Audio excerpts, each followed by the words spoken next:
Dans le nord de Bucarest, la demeure d'une ancienne ministre communiste s'est transformée en musée d'art récent. Une première depuis la chute de la dictature qui n'aimait pas trop les collectionneurs privés. Ce qui a été écrit là-bas, c'est Anna Maria qui arrête l'hémorragie. Cela fait 3 ans qu'Ervin Kessler s'échine à rassembler des œuvres d'artistes roumains réalisées après l'arrivée au pouvoir de Ceausescu.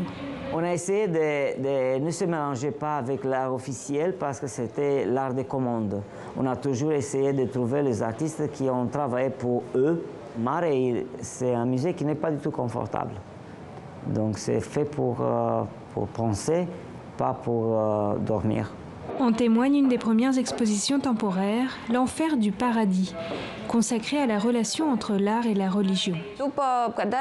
Après la chute du communisme, plusieurs artistes ont développé un art néo-byzantin ou néo-orthodoxe. En même temps, une nouvelle génération est apparue qui s'est mise à critiquer la complicité de l'Église orthodoxe avec le régime communiste. Ces jeunes artistes pointent aussi du doigt ces vices et ces compromis actuels, ainsi que l'opulence et le luxe qui caractérise aujourd'hui l'Église orthodoxe. Au dernier étage, Alina Bouga termine son œuvre, Le sabre de Stéphane le Grand, un prince qui a lutté contre les Ottomans. En 2004, la Roumanie a organisé une fête nationale pour récupérer l'arme de son héros. Sauf que la Turquie lui a donné une copie. Par ironie, cet artiste l'a reproduite avec des loukoums.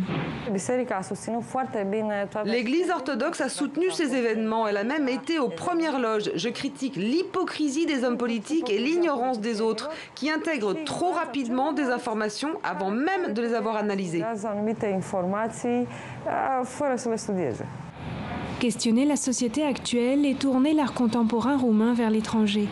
Voici la mission du Mare, un sacerdoce dans un pays aux réflexes parfois rétrogrades.